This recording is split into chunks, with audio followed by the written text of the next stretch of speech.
In response to the growing number of social media controversies involving government officials, the government plans to commence training sessions for ministers and their deputies on acceptable conduct on social media platforms. Minister in the Presidency, Khumbudzo Ntshavheni, provided this information to answer, a question and answer session from Daily Maverick regarding the potential development of a social media policy, this for cabinet members. For more insight on this conversation, we're joined by Tshepo Matsiba, who is a PR and brand specialist. Tshepo, a pleasure to have you on the program this evening. So with the South African government planning to guide ministers on social media norms, why is it so crucial from a PR standpoint for politicians themselves to follow specific social media guidelines?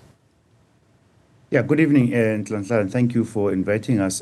Certainly, social media best practice is actually an ongoing, perhaps preparation and training is actually good for everyone. It's good for big businesses, small businesses, individuals, but certainly importantly for politicians, especially those ones who hold now a public office, which means that they need to transition from being in a political landscape where anything goes and they can speak as they wish. They need to transition from the manner in which they speak when they're sometimes in parliament, towards more holistic, responsible communication that provides citizens with insights about the various programs and services that the government provides. So in this specific context, there needs to be a very, very clear distinction between political speak and policy, because the campaign and manifesto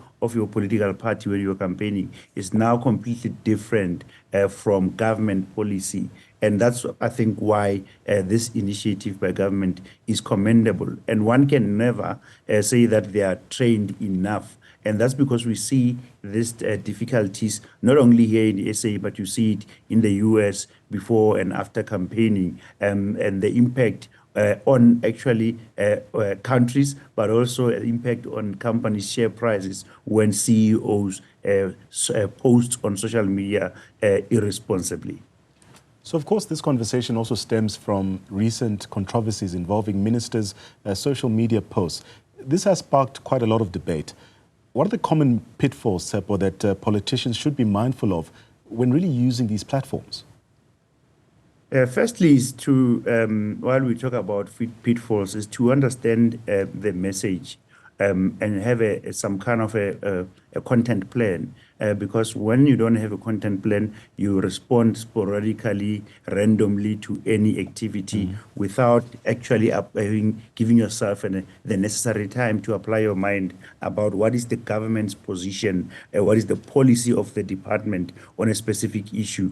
And sometimes even to a large extent, have I consulted my colleagues before I make a comment? For example, someone said the other day or earlier after the formation of the government of national unity that actually they would be moving offices from one area to another. They would stop certain benefits, but unfortunately, and maintenance of certain buildings. But unfortunately, without consultation in that cabinet, you create other problems, because some of the buildings actually do need maintenance. Some of the buildings and services need to be serviced. There's a reason why each of these exist. And that's why it's important, I think, for political leaders, especially at ministerial level, to always consult the business plan of the organization, the department that they represent, but additionally to stay within the framework of articulating government policy and programs, as opposed to personal opinions and personal views, and maybe to even avoid issues about racism, religion, and sometimes to even avoid issues about politics themselves, because at some point, once you are in a public office, the role shifts from that of a political party representative to that of being a service provider for the public of South Africa. But I'm sure there are quite a number of other examples, Tshepo. So maybe let's get more into that. Is there a way that politicians can effectively balance really expressing personal views while maintaining, call it professionalism and coherence in their official role? Yes, I mean, there are positive gains. It is just about the timing and having the awareness in your mind that at any given point in time, while you are airing and you may air your or share your personal views on an opinion, that you are a public representative. And unfortunately, you can't be online and offline as a minister, as we've seen with Minister McKinsey in sports and arts and culture, because at a certain point, he's going to articulate a government policy while he also is a representative of a certain political organization. But in the context of a coalition of sort, if they call it a greater coalition, you have to now think beyond your own political party. Because South Africa's, for example, foreign policy on Israel, foreign policy on Ukraine and Russia, the position of the country does not change because now there's a new government of national unity. That position, that policy it remains the same. And so as a minister, before you articulate your view from your political party, you now have to think, hang on a second, I'm no longer now representing only the Patriotic Alliance or only the ANC.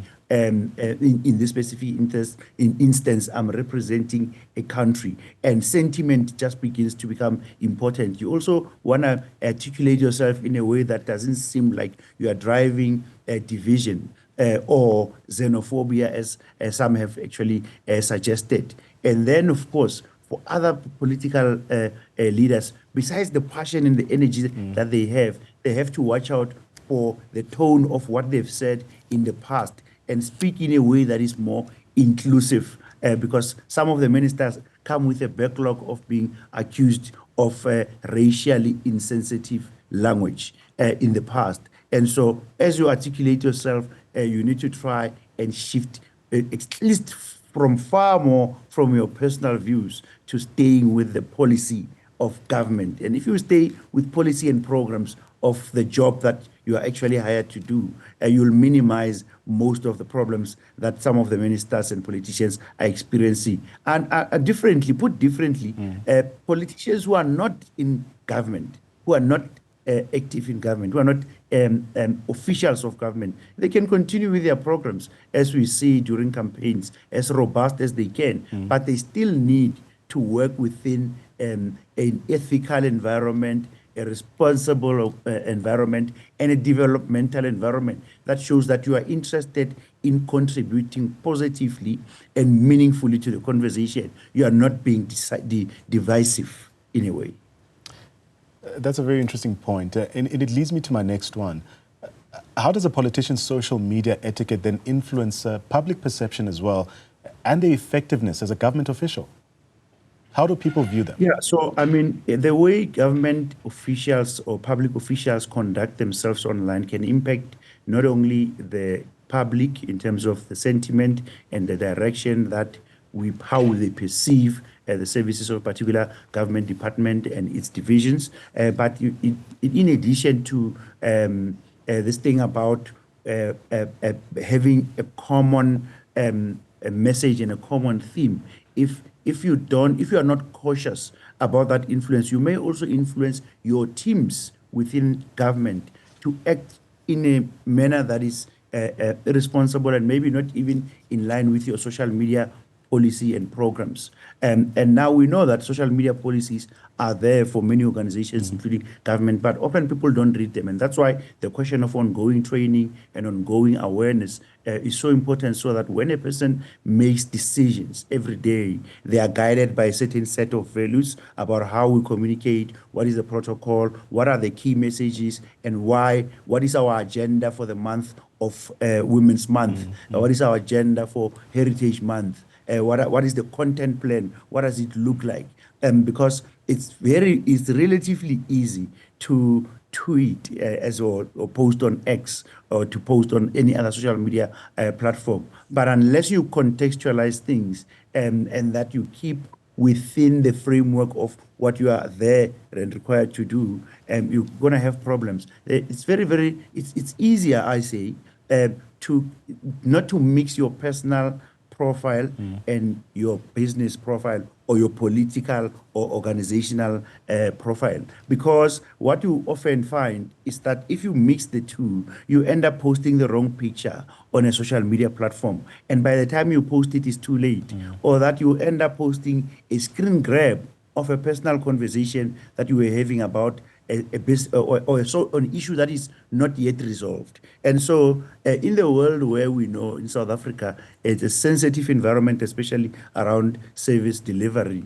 When we comment, I think as leaders at a government, national government level, at least at a minimum, the expectation is to exercise decorum, to be robust in our conversations, but be robust in a responsible manner so that we don't encourage or disturb social cohesion, that actually instead that we build and we contribute meaningfully to the conversation. And many South Africans actually are constructive on social media. Of course, certain social media platforms, unless you have the time, the capacity and resources to monitor what people are saying about you and your department and to respond appropriately. Some of the platforms, especially when you look at X and the speed at which it moves in terms of dissemination of information, you might actually want to distance yourself until you are ready with the mechanisms and the resources and the time, which is more important,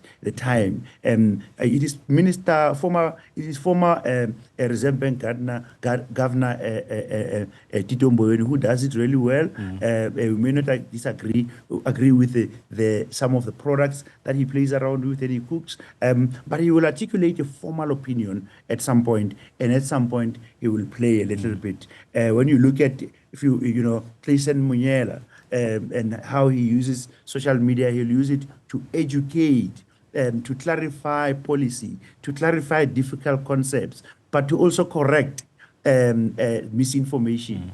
So it's hard when you think about, come to think of it, it's not a simple terrain. But I think that for members who hold public office, and I think we need to emphasize that word, public office, and they need to contribute to the dialogue and conversation in a meaningful way and in a humane way, in a way that builds.